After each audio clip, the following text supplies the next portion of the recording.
Good morning 12th class. बेटे आज हम हमारे मार्केटिंग मिक्स के अंदर बेसिकली करेंगे पर्सनल सेलिंग।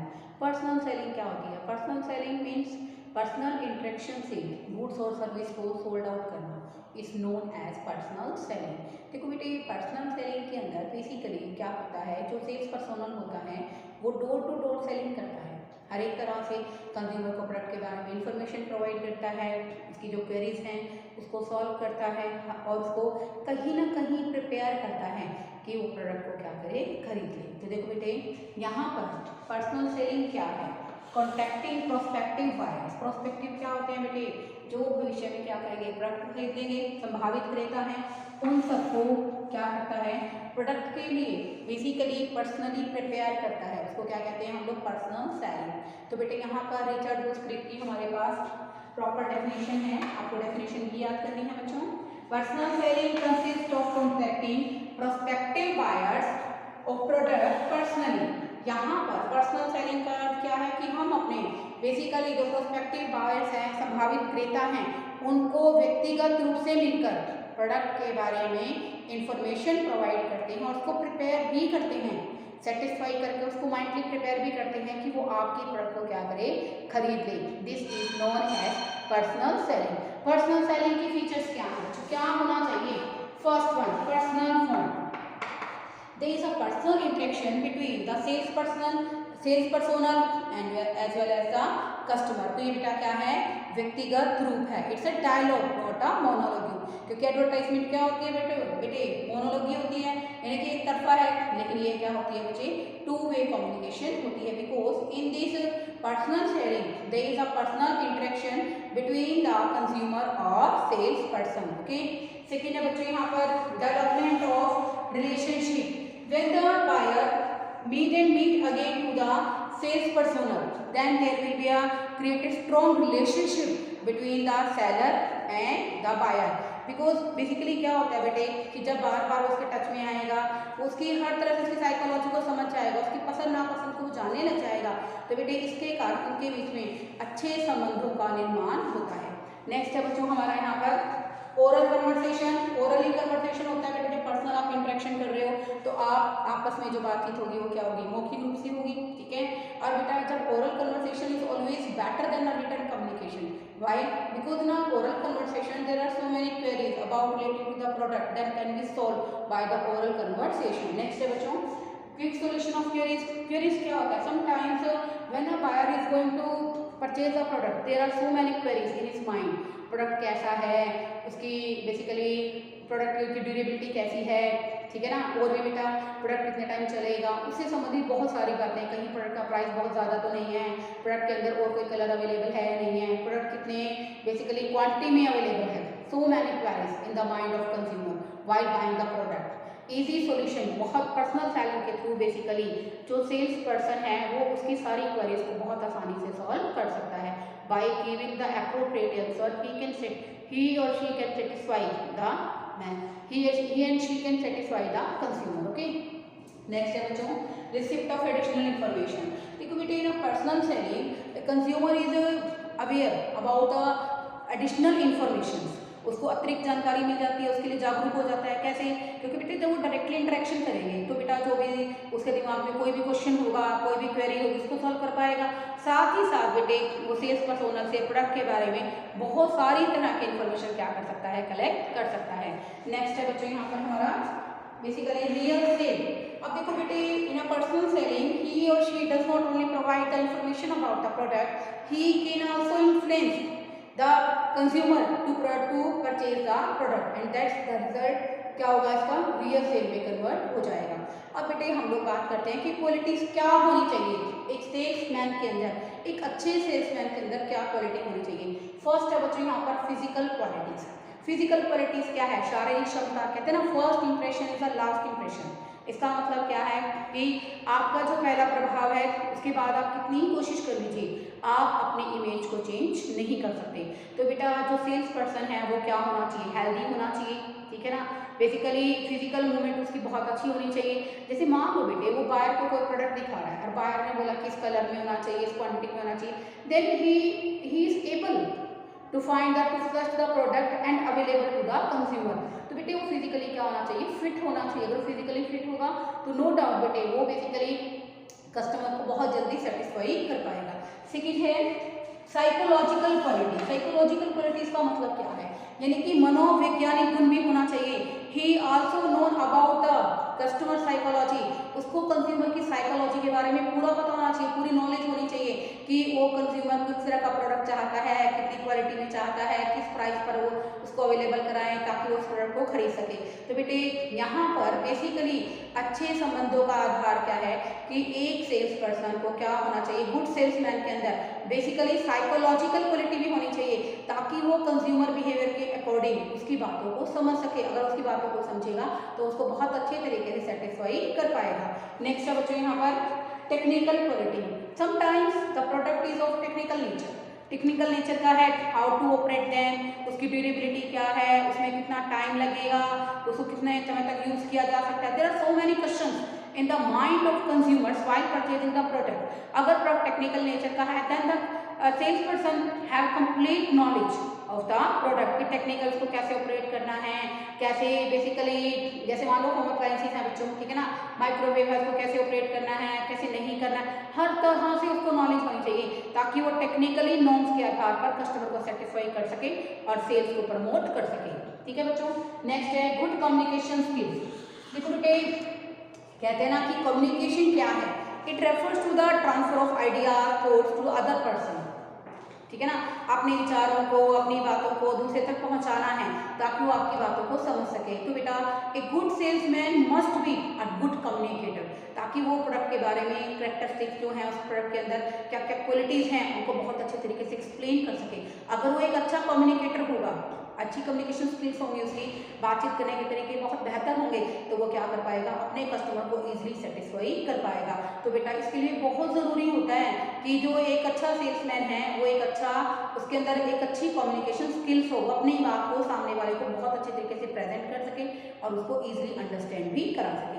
नेक्स्ट है बच्चों यहाँ पर कर्टेसी। कर्टेसी कहते हैं कर्टेसी कॉस्ट नथिंग, सम्मान देने की, दूसरों को रिस्पेक्ट देने की कोई लागत नहीं आती।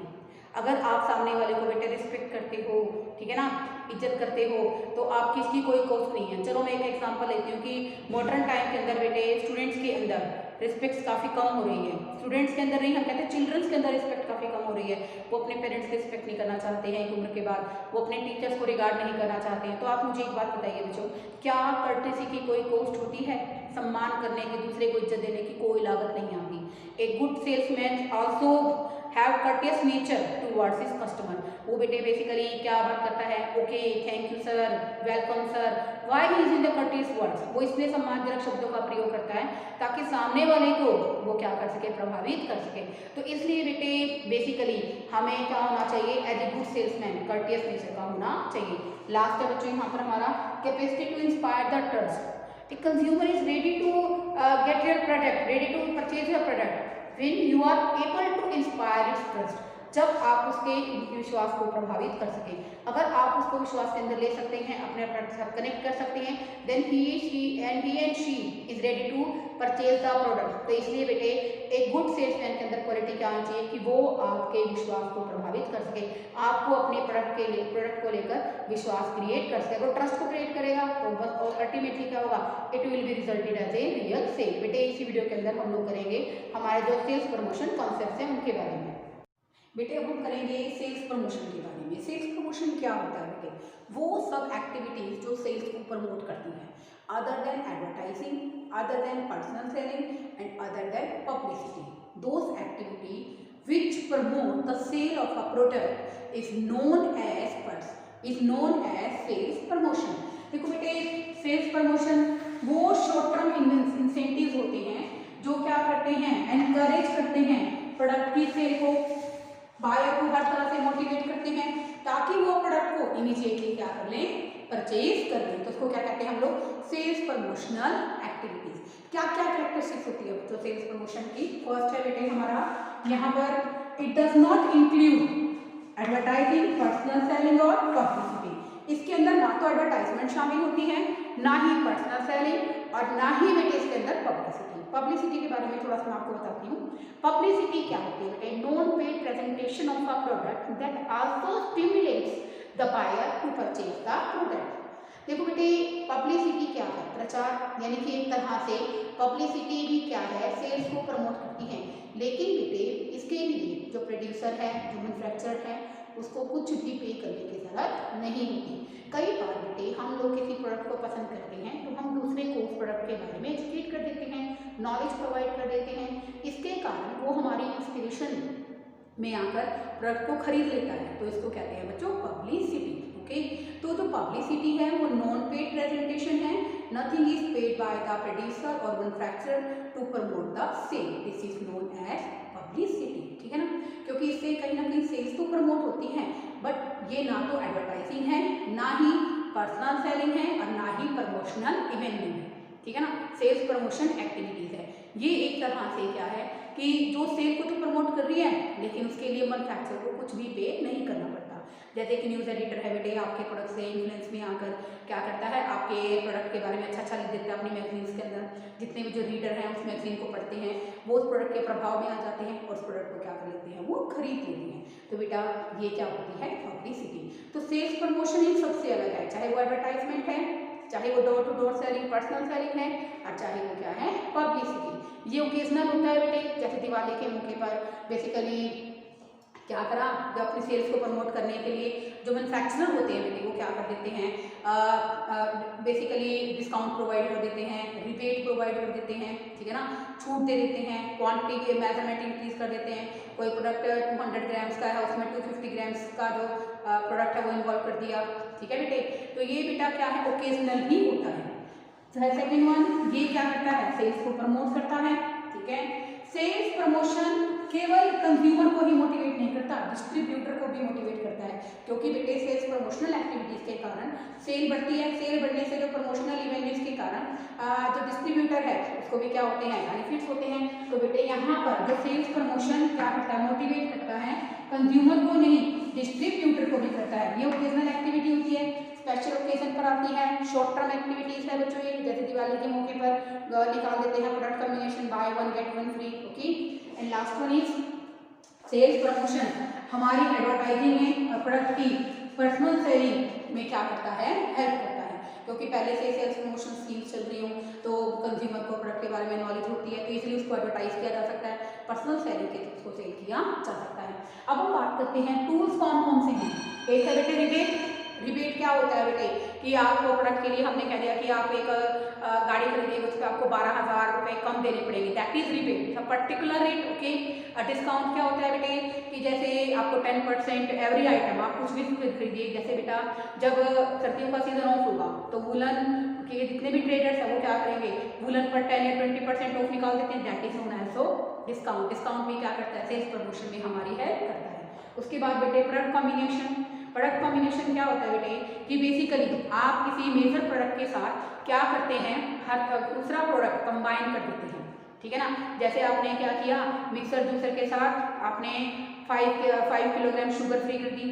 ठीक है बेटे, और भी बेटा बहुत सारे कॉम्बिनेशन आप बेसिकली क्या कर रहे हैं, और भी कई तरह की चीज़ खरीदे, आपने सर्फ खरीदा बेटे, उसके साथ आपको बाउल फ्री कर दिया, तो this is also known as a product combination. Next है बच्चों क्वांटिटी गिफ्ट। जैसे मैगी के अंदर है बेटे, आपने 200 ग्राम आप सेल कर रहे थे, ठीक है, 20 रुपीज़ में, आपने 20 रुपीज़ के अंदर 200 की जगह 250 ग्राम्स कर दिया, this is known as quantity gift. Next है बच्चों रिफंड। रिफंड क्या होता है बेटे, वैसे अब तो रिफंड का ट्रेंड ही खत्म हो गया है। रिफंड होता क्या था कि जैसे आपके पास अगर प्रूफ ऑफ परचेज है कि आपने इस पर्टिकुलर प्रोडक्ट को यूज़ किया है, तो उसके बदले में आपको क्या मिल जाता था, कुछ फायदा मिल जाता। जैसे मान लो कि अगर आप प्रूफ ऑफ परचेज को शो कर सको कि हमने इस प्रोडक्ट को खरीदा, इसका प्रमाण आप दे सको सेलर को, तो आपको बदले में 5 बेसिकली प्रोडक्ट के हिसाब से 10% तक या 5% तक बेनिफिट मिलता। This is known as refund. और लास्ट है बच्चों यहाँ पर लकी ड्रॉ। ये बेसिकली क्या करते हैं, कंज्यूमर को हर तरह से जो कॉन्टेस्ट में हिस्सा लेते हैं उनके नाम की स्लिप्स रख के उनका लकी ड्रॉ निकालते हैं, जैसे स्क्रैच कूपन हो गया बेटा।